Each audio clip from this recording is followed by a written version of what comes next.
चलिए last class में अपन सारा डीएनए पढ़ चुके थे शुरू का। अरे बोलो, डीएनए के अंदर सबसे पहली चीज डीएनए तीन जो न्यूक्लिक एसिड होता है, एक्चुअल में न्यूक्लिक एसिड पॉलीन्यूक्लियोटाइड होता है। पॉलीन्यूक्लियोटाइड किससे बना होता है? न्यूक्लियोटाइड से। और न्यूक्लियोटाइड के अंदर क्या क्या होता है? न्यूक्लियोसाइड और फॉस्फोरिक एसिड। न्यूक्लियोसाइड किससे बना होता है? शुगर और एंटीबायोस। अब शुगर स्टार्ट कर दी थी। शुगर दो तरह की होती है। अच्छा, ये जो शुगर होती है पायरेनोज होती है कि फ्यूरेनोज? अच्छा ध्यान रखिए, ये कितने मेंबर्ड होती है? 5 कार्बन, 5 मेंबर्ड है, 4 कार्बन है, 1 ऑक्सीजन। ठीक है। हाँ, अब अपन बात करते हैं राइबोज और डीऑक्सीराइबोज। राइबोज में कितने कार्बन? 5। लेकिन डीऑक्सी में 5 ही है। राइबोज में सेकंड पोजीशन पे क्या है? OH। डीऑक्सी में H यानी H2 आ गया वहां पे। एक ऑक्सीजन कम हुआ ड्यूरिंग इवोल्यूशन के अंदर, क्योंकि एक ऑक्सीजन की रिएक्टिविटी थी। बचे हुए सारे तो कंज्यूम हो जाते हैं। बोले पहले कार्बन का ऑक्सीजन कहाँ कंज्यूम होता है? N2 बेस के साथ। पांचवें कार्बन का ऑक्सीजन कहाँ कंज्यूम होता है? फॉस्फोरिक एसिड के साथ। तीसरे वाले का न्यूक्लियोटाइड के साथ। दूसरे बचा था, इस वजह से आरएनए अनस्टेबल था, तो दूसरा वाला भी खत्म कर दिया और आरएनए से अनस्टेबल डीएनए की तरफ चलने लग गए ड्यूरिंग कोर्स ऑफ एवोल्यूशन। ये शुगर के बारे में बात हो गई। अब बात करिए इसके बाद कौन सा पढ़ाया था? N2 base. N2 बेस दो तरह के होते हैं, पिरिमिडिन और प्यूरिन। प्यूरिन कौन कौन से? एडेनिन और ग्वानिन। और पिरिमिडिन कौन से? यूरेसिल, थायमिन और साइटोसिन। अच्छा, आप बताइए किसमें 2 रिंग होती है, प्यूरिन की पिरिमिडिन? है जी, प्यूरिन में 2 रिंग होती है और पिरिमिडिन में एक ही रिंग होती है। फॉस्फोरिक एसिड पढ़ लिया था। फॉस्फोरिक एसिड में कितने OH होते हैं? 3 OH होते हैं। पहला OH किसके साथ कंज्यूम होगा? शुगर के साथ। दूसरा OH न्यूक्लियोटाइड या न्यूक्लियोसाइड के साथ। और तीसरा OH फ्री होता है, due to which DNA is acidic in nature and charge negative तो मूव टुवर्ड्स इन इलेक्ट्रोफोरेसिस। पूरा प्रोसेस बता दिया था। आज अपन स्टार्ट करेंगे और आज का जो अपना टॉपिक रहेगा ये रहेगा न्यूक्लियोसाइड। सॉरी न्यूक्लियोसाइड ही तो पढ़ना, न्यूक्लियोसाइड। तो न्यूक्लियोसाइड क्या होता है इसको अपन पढ़ेंगे, क्योंकि हमने डीएनए के बेसिक जो चीजें होती है वो पढ़ ली थी। शुगर होता है जो कि पेंटोज शुगर होता है। इसके बाद इसके अंदर N2 बेस होता है। अच्छा, N2 बेस जो होते हैं वो एरोमेटिक होते हैं कि एलिफेटिक? होमोसाइक्लिक या हेटेरोसाइक्लिक? सही बात है। और तीसरा बात है अपना कौन सा? Phosphoric acid. अब आप ध्यान दीजिए न्यूक्लियोसाइड क्या होता है। तो न्यूक्लियोसाइड के अंदर आपको उस दिन बता दिया था कि न्यूक्लियोटाइड किससे बनता है? Nucleoside plus phosphoric acid. और न्यूक्लियोसाइड जो होता है उसके अंदर 2 चीजें होती है। एक तो होता है शुगर, बोलिए एक तो क्या होता है? शुगर। दूसरी चीज क्या होती है? N2 base. तो शुगर प्लस N2 बेस ये चीज क्या होती है? न्यूक्लियोसाइड। बात करें न्यूक्लियोसाइड की, बेटा बात कर रहा हूँ न्यूक्लियोसाइड की, मैंने एक शुगर ले ली। क्या ले लिया? एक शुगर। शुगर में कितने कार्बन टोटल? 5। टोटल कितने कार्बन? 5 कार्बन। तो शुगर के लिए मैं ऐसे लिख दूं, बोलो ये पहला कार्बन है, पहले कार्बन पे एक OH और एक H हो जाएगा, कोई दिक्कत किसी को नहीं। ये दूसरा कार्बन हो जाएगा, तीसरा कार्बन हो जाएगा। अगर मैं OH लिखता हूँ तो ये राइबोज है, डीऑक्सीराइबोज है। और यहाँ पर भी मैंने OH लिखा और यहाँ पर मैंने क्या लिख दिया? यहाँ पर लिख दिया मैंने CH2OH और यहाँ पर क्या आ जाएगा? फिर H आ जाएगा। सही बात है। ओके, ये इसका पहला कार्बन। कौन सा कार्बन? ये इसका 5वां कार्बन। कौन सा कार्बन? अब बोलिए शुगर के साथ क्या जोड़ देंगे? N2 base. N2 बेस यहाँ पे जुड़ेगा ना, इसका ऑक्सीजन कंज्यूम हो जाएगा, हाइड्रोजन बताने की जरूरत नहीं है। तो यहाँ पे ऑक्सीजन कंज्यूम हो जाएगा और यहाँ पर N2 बेस आ जाएगा। क्या आ जाएगा बेटा? N2 बेस, नाइट्रोजन क्षार। ये N2 बेस या तो प्यूरिन होगा या पिरिमिडिन होगा, या तो प्यूरिन होगा या पिरिमिडिन होगा। बोलिए पिरिमिडिन और प्यूरिन में कौन सा सिंगल रिंग वाला है? पिरिमिडिन। पिरिमिडिन है। इसके पहले नाइट्रोजन के N1 से बॉन्ड बनाता है। कौन से नाइट्रोजन से? N1। पहला नाइट्रोजन था ना, उस नाइट्रोजन के साथ बॉन्ड बनाता है। अच्छा, प्यूरिन जो है, प्यूरिन में 2 रिंग है, पिरिमिडिन रिंग और इमिडाजोल रिंग, है ना। तो इसमें जो नाइट्रोजन होते हैं टोटल कितने होते हैं? 4। उसमें से ये 9वें पोजीशन पे जो नाइट्रोजन होता है ना, N9 से बॉन्ड बनाता है। बोलो बात समझ में आ रही कि नहीं आ रही?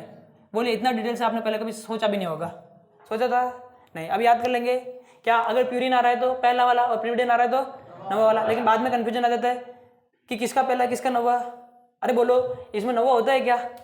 होता ही नहीं है। तो इसका पहला और इसमें 9वें वाले से। बोलो बात समझ में आ जाएगी ना। ये जो बॉन्ड बना है इसको ग्लाइकोसाइडिक बॉन्ड कहते हैं। यहाँ का जो बॉन्ड बना है इसका नाम क्या हो जाएगा? Glycosidic bond. ऐसा हमने उसमें पढ़ा था, ग्लाइकोसाइडिक बॉन्ड, ग्लाइकोसाइडिक लिंकेज, है ना। ग्लाइकोसाइडिक लिंकेज बोल दीजिए, बॉन्ड बोल दीजिए। क्या यहाँ पर नाइट्रोजन और कार्बन के बीच में है? यस। और नाइट्रोजन कौन सा? या तो 9वां या पहला। पिरिमिडिन हुआ तो पहला और प्यूरिन हुआ तो नाइट्रोजन तो जुड़ रहा है ना। अगर नाइट्रोजन के साथ ही बॉन्ड है तो इसको N ग्लाइकोसाइडिक लिंकेज या N ग्लाइकोसाइडिक बॉन्ड कहेंगे। नाम समझ में आया क्या? नाम में आगे N क्यों आ रहा है? क्योंकि नाइट्रोजन के साथ है। क्लियर कि नॉट क्लियर? क्लियर। अब बताइए क्या ये N2 बेस हो गया? ओके, ये शुगर होगी। N2 बेस और शुगर दोनों को मिलाकर ही क्या करते हैं? साइड कहते हैं। बोलिए न्यूक्लियोसाइड समझ में आ गया क्या? क्लियर कि नॉट क्लियर? क्लियर। अब क्या पढ़ेंगे? न्यूक्लियोटाइड। नेक्स्ट टॉपिक है न्यूक्लियोटाइड। तो दिस इज न्यूक्लियोटाइड। न्यूक्लियोटाइड क्या होता है बच्चा? तो न्यूक्लियोसाइड प्लस, अरे न्यूक्लियोसाइड में क्या जोड़ दीजिए आप? Phosphoric acid. फॉस्फोरिक एसिड, कोई दिक्कत किसी को? फॉस्फोरिक एसिड का तो H3PO4। नाउ ये है N2 base, this is sugar. ध्यान से समझना, ये शुगर है। इस शुगर के अंदर आप देखिए बेटा, यहां पर N2 बेस जुड़ गया, N2 बेस। अब मैं पूछूंगा न्यूक्लियोसाइड में कौन सा बॉन्ड प्रेजेंट होता है? तो ग्लाइकोसाइक्लिक बॉन्ड या glycosidic linkage. Now this is nucleoside, ऐसे लिख दूं, दिस इज द न्यूक्लियोसाइड। ये क्या है बेटा? न्यूक्लियोसाइड है। न्यूक्लियोसाइड बन गया। अब इसका यहाँ पर 5वें नंबर का कार्बन होगा CH2OH। अब CH2OH का जो OH है, फॉस्फोरिक एसिड इसके साथ जुड़ जाएगा। न्यूक्लियोसाइड के साथ क्या जुड़ जाएगा? Phosphoric acid. तो क्या बन जाएगा? न्यूक्लियोटाइड। नाउ फॉस्फोरिक एसिड आ रहा है, फॉस्फोरिक एसिड क्या? H3PO4। तो P डबल बॉन्ड हो, और ये रहा OH, और ये रहा OH, और इधर ये रहा OH। H और OH पानी निकाल देंगे। ये लीजिए पानी निकाल दिया। इन दोनों के बीच में कितना ऑक्सीजन? एक ऑक्सीजन। अरे एस्टर बॉन्ड बन गया। कौन सा बॉन्ड बन गया? फॉस्फोरस के साथ है फॉस्फो एस्टर बॉन्ड। कौन सा बॉन्ड? तो यहाँ पर जो बॉन्ड आपको दिखाई दे रहा है, इसको बोलते हैं फॉस्फो एस्टर बॉन्ड। डाइएस्टर कोई नहीं बोलेगा, अभी एस्टर है, फॉस्फो एस्टर बॉन्ड। तो यहाँ पे फॉस्फो एस्टर बॉन्ड पाए जाएंगे। बोले बात समझ में आ गई? तो बोलिए न्यूक्लियोसाइड में कौन सा बॉन्ड होता है? एन ग्लाइकोसाइडिक बॉन्ड होता है। और न्यूक्लियोटाइड में कौन सा होता है? न्यूक्लियोसाइड में phospho ester bond and N glycosidic. अरे वो तो है ही है ना, एन ग्लाइकोसाइडिक और फॉस्फो एस्टर बॉन्ड होता है। बोले बात समझ में एक नहीं आई? क्लियर कि नॉट क्लियर? क्लियर। अब ये जो स्ट्रक्चर होगी विद फॉस्फोरिक एसिड, क्योंकि ये चीज क्या होगी? Phosphoric acid. तो ये अगर फॉस्फोरिक एसिड आपने ले लिया तो फॉस्फोरिक एसिड और न्यूक्लियोसाइड मिलकर के क्या कहलाएंगे? न्यूक्लियो। तो ये बन गया न्यूक्लियोटाइड। बोलो बात क्लियर कि नॉट क्लियर? ओके। तो न्यूक्लियोसाइड और न्यूक्लियोटाइड में कौन बड़ा? अच्छा अब बताइए, न्यूक्लियोटाइड जब बनता है तो न्यूक्लियोसाइड के कौन से कार्बन से फॉस्फोरस जुड़ता है? 5वें कार्बन से फॉस्फोरस जुड़ता है। और यहाँ से वाटर मॉलिक्यूल रिलीज हो जाता है, जल अपघटन, सॉरी जल का वाटर मॉलिक्यूल रिलीज हो जाएगा। बात समझ में एक नहीं आई? क्लियर कि नॉट क्लियर? क्लियर। अब कुछ बातें कर लेते हैं। यहाँ पर मैं बातें करता हूँ कुछ अच्छी सी, ध्यान रखना। मैं आरएनए के लिए बात करता हूँ पहले। किसके लिए? ये क्या हो रहा है? आरएनए के लिए बात करता हूँ। आरएनए में कौन सी शुगर होती है? राइबोज। तो बात हो रही है किसकी? आरएनए की। ठीक है, आरएनए में शुगर राइबोज, तो बात होगी आरएनए की। ना ध्यान दीजिएगा, इधर मैं ले रहा हूँ N2 बेस। क्या ले रहा हूँ? N2 base. तो प्यूरिन और पिरिमिडिन। अच्छा बताइए कौन से प्यूरिन होते हैं? Adenine guanine. कौन से पिरिमिडिन होते हैं? थाइमिन। नालायक को आरएनए में कब से थाइमिन है? इसलिए पहले पढ़ा था आरएनए में थाइमिन होता है क्या? यूरेसिल और साइटोसिन और यूरेसिल। बोलो बात समझ में आ गई क्या? थाइमिन आरएनए में नहीं होता है। क्लियर कि नॉट क्लियर? क्लियर। बहुत बारीकी से पढ़ा रहा हूँ। अब यहाँ पे फोकस लगेगा, यहाँ पे बहुत ज्यादा दिमाग लगाना पड़ेगा। अच्छा घुटने खुजा लो फटाफट, दिमाग लगना है।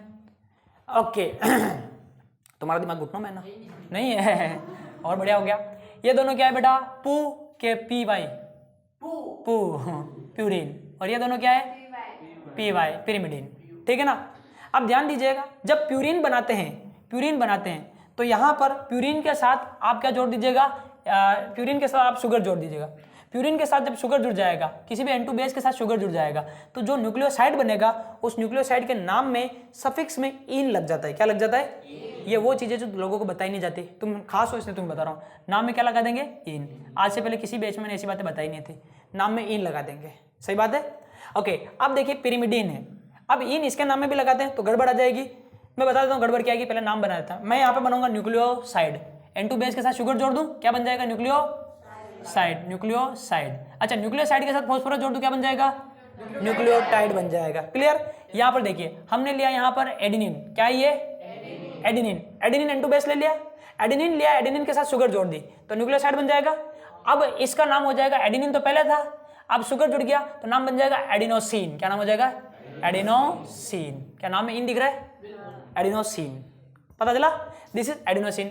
अच्छा ये ग्वानिन था, क्या बन जाएगा? ग्वानोसिन। बोलो बात समझ में आ गई क्या? अच्छा इसका नाम बोलिए। सी का मतलब?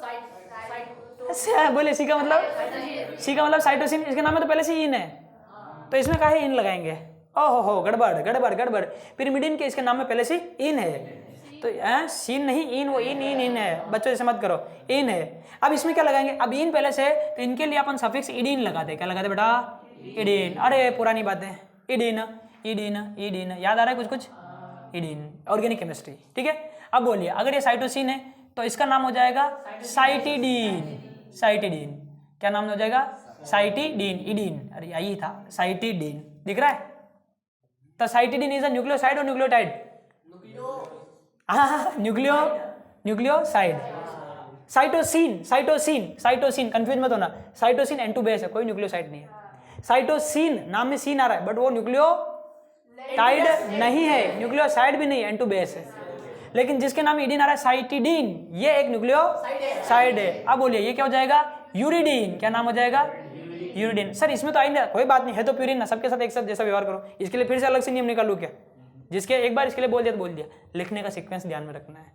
ओके अब बोलिए यहाँ पर आप क्या क्या सीखे हैं। यहाँ पर आपने सीखा किसी भी N2 बेस के साथ अगर आपने शुगर जोड़ दिया तो अगर वो प्यूरिन होगा तो नाम में ईडीन लगा देंगे, और अगर पिरिमिडिन होता तो सॉरी अगर वो प्यूरिन होता तो नाम में इन लगा देंगे, और अगर पिरिमिडिन होता तो नाम में ईडीन लगा देंगे। नाउ बात करिए एडेनिन, ये एडेनिन था, एडेनिन के साथ आपने क्या जोड़ दिया, शुगर।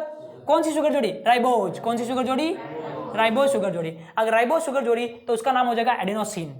ग्वानिन था, कौन सी शुगर जोड़ी, राइबोज, क्या बन जाएगा, ग्वानोसिन हो जाएगा। अच्छा साइटोसिन था, कौन सी शुगर जोड़ी, राइबोज, तो अब इसके नाम में ईडीन लगेगा तो साइटिडीन और यूरिडीन। इट इज न्यूक्लियोटाइड और न्यूक्लियोसाइड। अब न्यूक्लियोसाइड से अपन को क्या बनाना है, न्यूक्लियोटाइड। अच्छा न्यूक्लियोटाइड बनाने के लिए क्या जोड़ना पड़ता है, फॉस्फोरिक एसिड। अब ध्यान दीजिए एडेनोसिन के साथ एक फॉस्फोरिक एसिड जोड़ना, कितना, एक, बन जाएगा एडेनोसिन मोनोफॉस्फेट, एडेनोसिन मोनोफॉस्फेट। समझ में आ गया। अब बोलिए अगर इसके साथ जुड़ा तो जीएमपी, इसके साथ जुड़ा तो सीएमपी, इसके साथ जुड़ा तो यूएमपी, मोनोफॉस्फेट बन गए क्या। एडेनोसिन मोनोफॉस्फेट को एडिनाइलिक एसिड भी कहते हैं, एडिनाइलिक एसिड। सर ऐसा क्यों कर दिया, देखो ये एडेनोसिन है और नाम में एसिड आ गया, इसका मतलब फॉस्फोरिक एसिड का एसिड उठा के लाए हैं, तो एसिड फॉस्फोरिक एसिड को होने को एसिड बता रहा है तो इसको एडिनाइलिक एसिड को आप एएमपी इसको ऐसे बोल सकते हैं। बोलो बात समझ में एक नहीं आई, कंसेप्ट कुछ क्लियर हुए। अच्छा तुम लोग ये स्कूल में पढ़ के आए थे है ना, ये तुमने स्कूल में पढ़ा था क्या, ये तुम तो गई भी नहीं थी, जो गए थे वो पढ़ के आए, नहीं ऐसा नहीं पढ़ा था। ये बेसिक कंसेप्ट हैं। तो बताइए आप N2 बेस के साथ अगर शुगर जोड़ देंगे क्या बनेगा, न्यूक्लियोसाइड। प्यूरिन हुआ तो इन जोड़ना, पिरिमिडिन हुआ तो एडिन जोड़ना। इसके साथ फॉस्फेट जोड़ दिया तो मोनोफॉस्फेट, 2 जोड़ दिया तो डाइफॉस्फेट, 3 जोड़ दिया तो ट्राइफॉस्फेट। तो एएमपी अगला बनेगा ADP, adenosine diphosphate, adenosine triphosphate. बचपन से एडिनोसिन पढ़ रहे हैं, बचपन से एडिनोसिन, वो सीन यहीं से आया है। सीन याद आ रहा है क्या कुछ, एनर्जी है ना, एनर्जी, एनर्जी कॉइन। चलिए क्वेश्चन पूछ रहे हैं, क्वेश्चन पूछ रहे हैं which one is not nucleoside, which one is not nucleoside. Option देख रहे हैं कौन सा न्यूक्लियोसाइड नहीं है ना। पहला ऑप्शन लिखते हैं हम, मान लीजिए एडिनोसिन, एडिनोसिन। दूसरा ऑप्शन लिखते हैं ग्वानोसिन, ग्वानोसिन। तीसरा ऑप्शन लिखते हैं साइटोसिन, और चौथा ऑप्शन लिखते हैं यूरिडीन।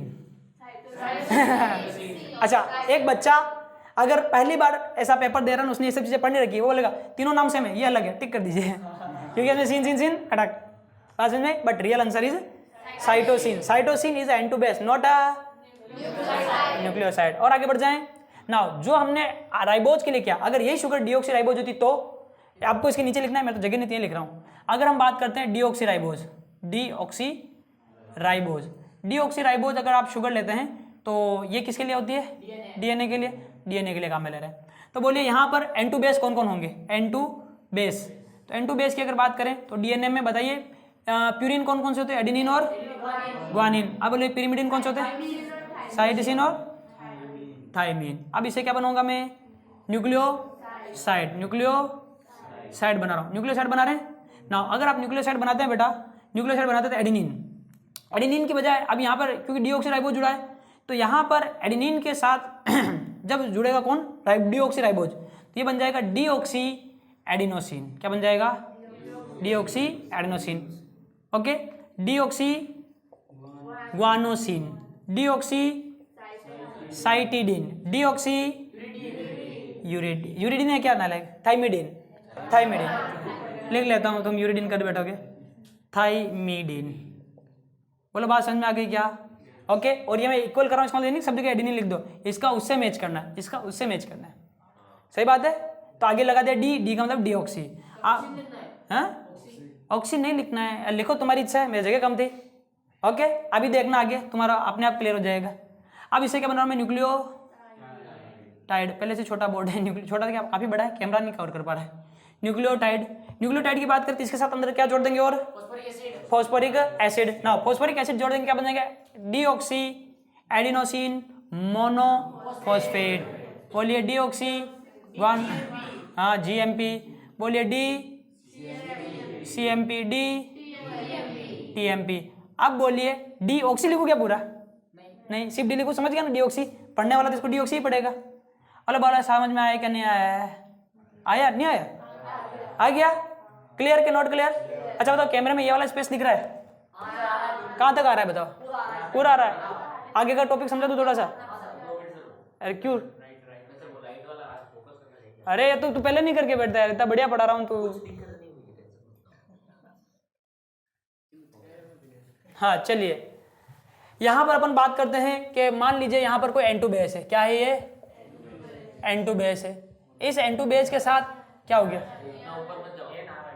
N आ रहा है, N2 बेस किधर, इधर इधर कर लेते हैं, मजा आएगा इधर। चलिए N2 बेस है, यहाँ पे क्या है, N2 बेस। N2 बेस के साथ बेटा आपने मान लीजिए शुगर जोड़ दी, क्या जोड़ दी, शुगर जोड़ दी। ये लीजिए शुगर जोड़ देते हैं, कौन से नंबर के कार्बन से जुड़ेगी ये, 5वें नंबर के कार्बन से जुड़ जाएगी, पहले कार्बन से, नालायक पहले नंबर के कार्बन से जुड़ेगी। तो ये क्या बन जाएगा, न्यूक्लियोसाइड बन गया। नाउ इसके साथ आपने एक फॉस्फोरस जोड़ दिया, पी लिख दो डायरेक्ट। ओके, ये क्या बन गया, न्यूक्लियोटाइड, और इसके अंदर एक फॉस्फेट है, तो ये लिख दूंगा मैं कि न्यूक्लियोटाइड, जो भी न्यूक्लियोटाइड होगा वो न्यूक्लियोटाइड मोनोफॉस्फेट ही है ना।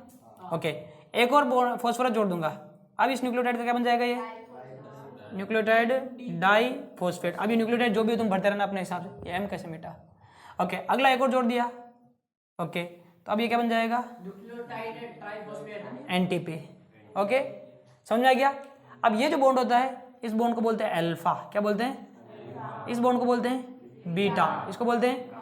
आपको ध्यान रखना है अल्फा बॉन्ड को तोड़ा नहीं जाएगा, क्योंकि अल्फा आप जानते हैं केमिस्ट्री में पढ़ते हैं, जब बॉन्ड का फॉर्मेशन होता है तब एनर्जी लगती है, और जब बॉन्ड टूटता है तो एनर्जी रिलीज होती है। तो हमको इन बॉन्ड को बेसिकली तोड़ करके एनर्जी निकालनी है, बट अल्फा को तोड़ने पे बहुत ही कम एनर्जी निकलती है, बीटा और गामा को तोड़ने पे ज़्यादा एनर्जी निकलती है, तो हमेशा इनको ही तोड़ा जाएगा। तो ये जो होंगे ना, ये दोनों बीटा और गामा वाले, ये हाई एनर्जी वाले होंगे। कैसे होंगे, हाई एनर्जी। इसलिए आप बचपन से पढ़ते आ रहे, जब तुम पैदा हुए थे तो नर्स ने भी तेरे को सिखाया था कि एटीपी को तोड़ के एडीपी बना देना, और जो एनर्जी निकले अलग अलग जगह काम में ले लेना। एटीपी टूटती है, एडीपी बनती है। जब एडीपी के अंदर एक फॉस्फेट जुड़ जाएगा तो फिर से एटीपी बन जाएगी, तो इसमें एनर्जी वापस स्टोर होगी। तो ड्यूरिंग फोटोसिंथेसिस आप क्या करते हैं, एटीपी का फॉर्मेशन भी तो करते हैं। रेस्पिरेशन के दौरान एटीपी को फिर तोड़ते हैं, सारे रेस्पिरेशन के दौरान एटीपी का आप फॉर्मेशन करते हैं, क्योंकि रेस्पिरेशन में carbon carbon carbon carbon, glucose के अंदर जितने कार्बन बॉन्ड सबको तोड़ा जाता है। सबको आप तोड़ते हैं तो उनको तोड़ने के दौरान जो एनर्जी निकलती है, उस एनर्जी को आप स्टोर नहीं कर सकते, तो आप उस एनर्जी को एटीपी की फॉर्म में एटीपी का बॉन्ड बनवा लेते हैं, और जहां जरूरत होती है वो एटीपी वहां चली जाती है, और एटीपी फिर से टूट जाती है, फिर से एनर्जी रिलीज हो जाती है। तो आप बताइए, ये जो अगर एटीपी की बात करें, एडिनोसिन को लेकर के, तो ये हमारी बॉडी का एनर्जी कोइन है क्या, है ना। ये ज्यादा यूज होता है वो पढ़ लेते हैं, लेकिन हम डीएनए के अंदर सारे पढ़ने पड़ेंगे। बताइए, थोड़ा दिमाग खुला कि हम सिर्फ एटीपी पढ़ रहे थे, दुनिया में तो और भी बहुत सारी चीजें हैं। एटीपी है, जीटीपी है, सीटीपी है, यूटीपी है ना। इधर डी एटीपी है, डी जीटीपी है, डी सीटीपी है, डी टीटीपी है। बताइए, दुनिया तो इन चीज़ों से भरी पड़ी है। समझ में आएगा नहीं आया टॉपिक। ओके, अब टॉपिक आएगा फिलिंग, क्योंकि अब बनाएंगे अपन क्या, इस न्यूक्लियोटाइड को बना लिया, न्यूक्लियोटाइड से बनाएंगे पॉलीन्यूक्लियोटाइड, और पॉलीन्यूक्लियोटाइड बन गया तो डीएनए बन गया। लेकिन टाइम खत्म हो चुका है, चेप है।